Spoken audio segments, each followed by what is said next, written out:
Assalamualaikum warahmatullahi wabarakatuh. Saya Jekyll Hafiz dari kelas 12 Multimedia 1.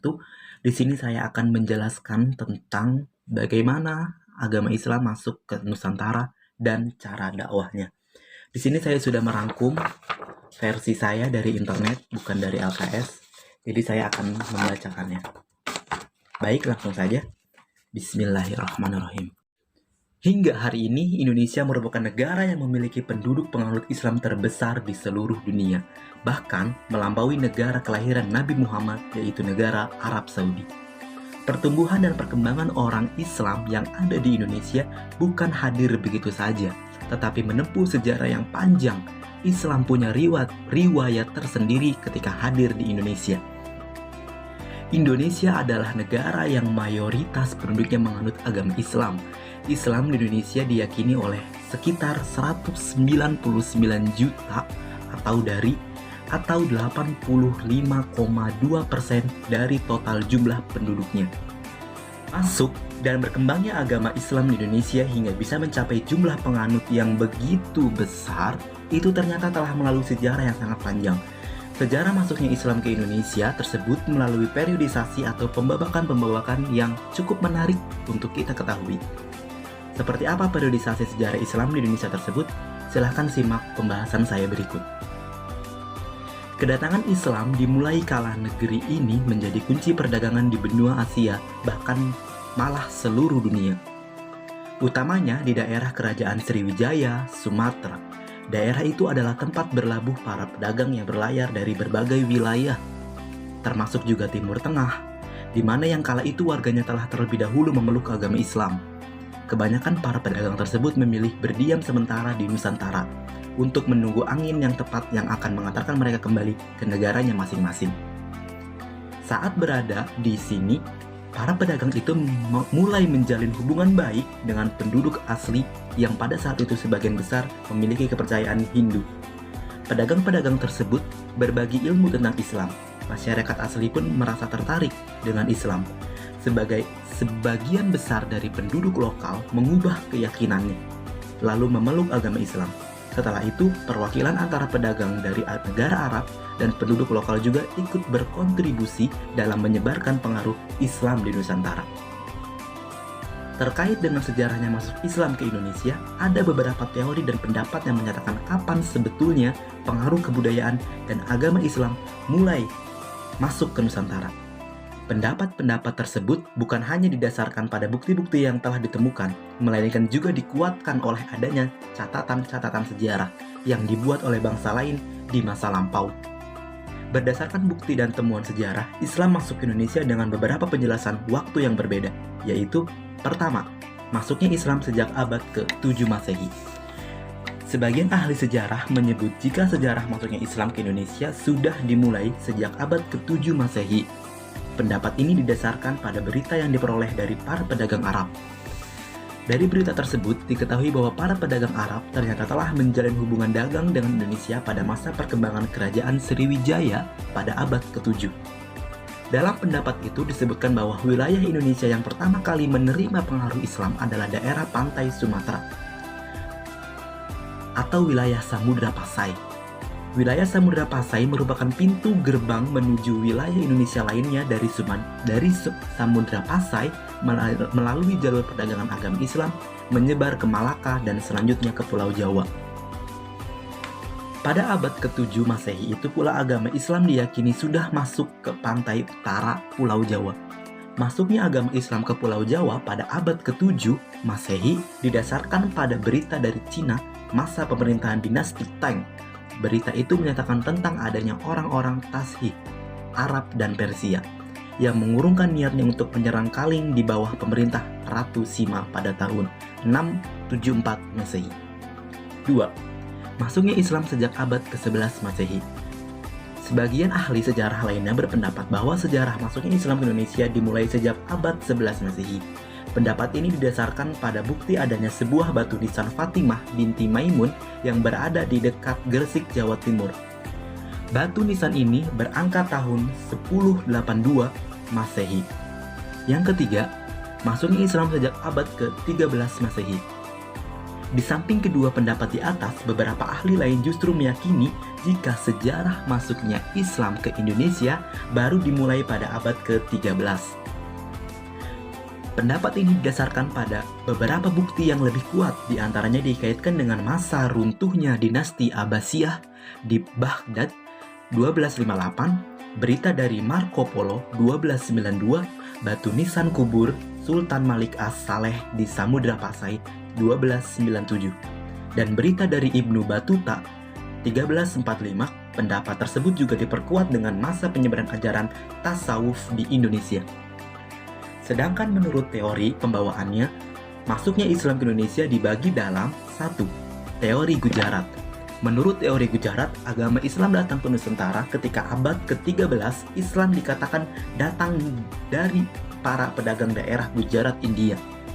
Teori ini dipertegas oleh adanya fakta bahwa ketika pada itu, Nusantara menjalin ikatan perdagangan yang baik dengan orang-orang Gujarat. Kerajaan Sriwijaya juga saat pada itu menjadi jantung perdagangan dunia, melewati jalur Nusantara, Gujarat, Timur Tengah, Eropa. Selain itu juga adanya batu nisan Sultan Samudra Pasai, Malik al-Saleh, yang memiliki ciri orang dari wilayah Gujarat. Yang kedua, teori Mekah. Teori Mekah merupakan teori datangnya agama Islam yang baru-baru ada. Pendapat ini merupakan sanggahan dari teori Gujarat.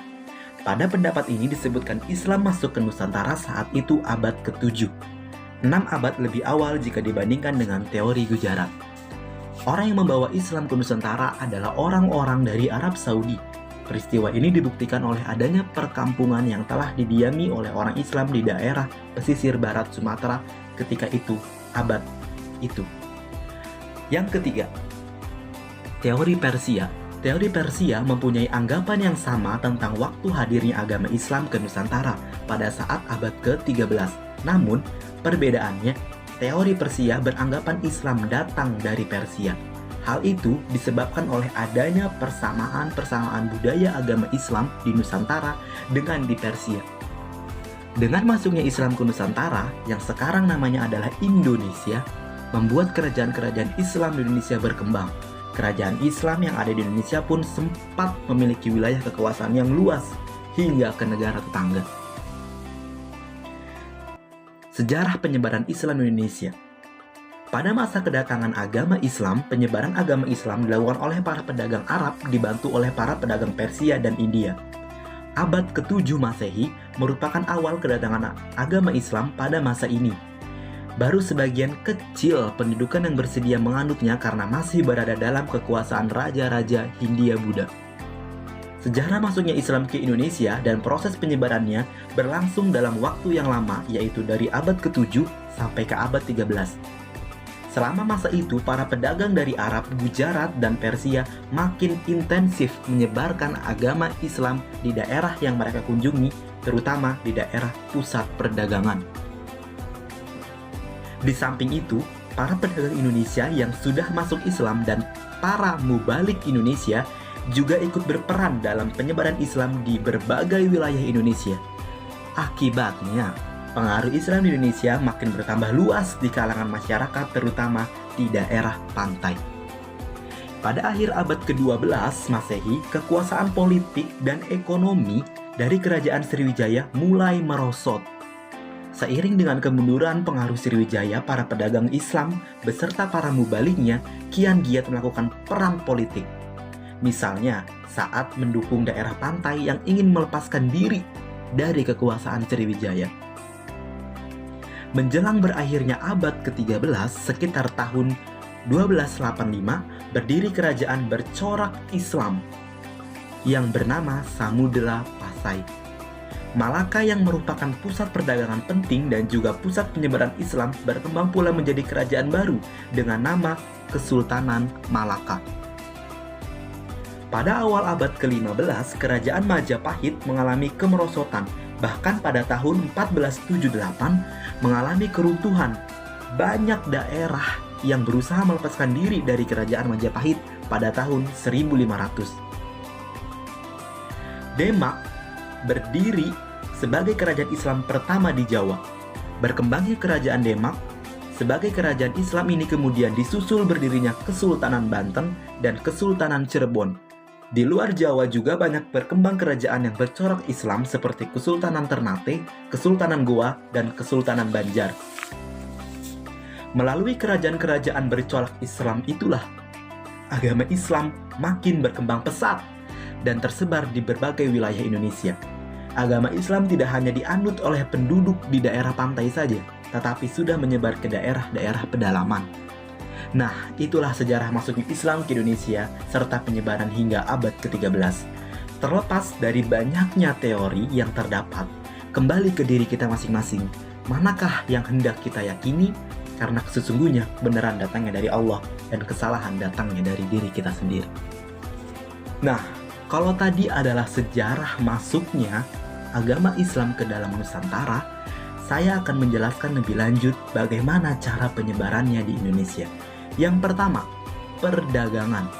Mengutip dari buku Arkeologi Islam Nusantara karya Tajadra Sasmita, pembawa agama Islam pada masa-masa permulaan adalah golongan pedagang. Ini terjadi pada abad 7-16 Masehi.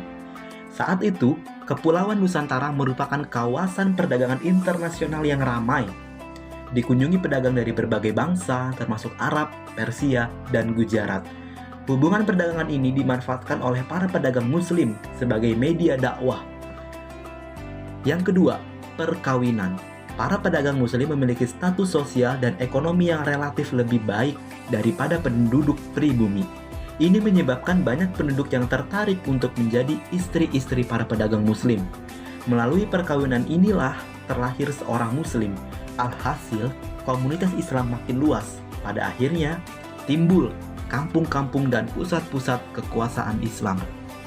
Mengutip dari Jurnal Kajian Proses Islamisasi di Indonesia, tulisan Latifah Dalimunte, dakwah melalui perkawinan lebih menguntungkan apabila terjadi antara saudagar Muslim dengan anak bangsawan atau anak raja karena mempercepat proses Islamisasi. Yang ketiga, dakwah Islam melalui pendidikan. Penyebaran Islam melalui pendidikan awalnya terjadi di lingkungan keluarga, kemudian berkembang di surau, masjid, pesantren, dan akhirnya masuk di rumah para bangsawan. Pesantren memiliki peran penting dalam penyebaran Islam. Para ahli agama mendidik santri tentang Islam. Setelah selesai menuntut ilmu, para santri diharapkan dapat pulang ke kampung halaman untuk melanjutkan dakwahnya.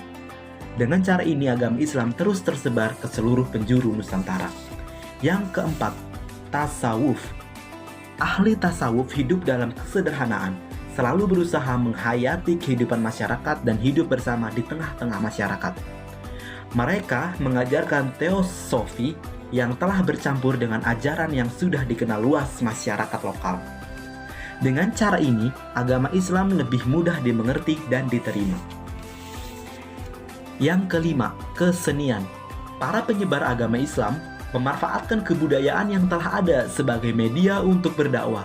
Strategi dakwah melalui kesenian ini diantaranya dilakukan oleh Sunan Bonang dan Sunan Kalijaga. Sunan Kalijaga menggunakan seni ukir, wayang, gamelan, serta seni suara suluk untuk mengajarkan nilai-nilai Islam. Beliau merupakan tokoh pencipta layang Kalimasada dan lakon wayang Petruk Jadiraja. Yang terakhir adalah politik. Strategi dakwah melalui jalur politik memiliki efek besar. Jika suatu pemerintahan dipimpin oleh seorang raja yang telah menganut Islam, maka banyak rakyatnya yang secara sukarela memeluk agama yang sama dengan pemimpin mereka.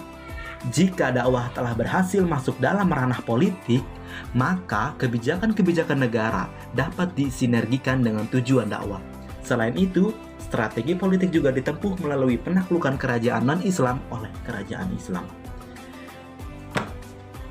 Mungkin itu adalah penjelasan dari saya. Kurang lebihnya mohon maaf. Wassalamualaikum warahmatullahi wabarakatuh.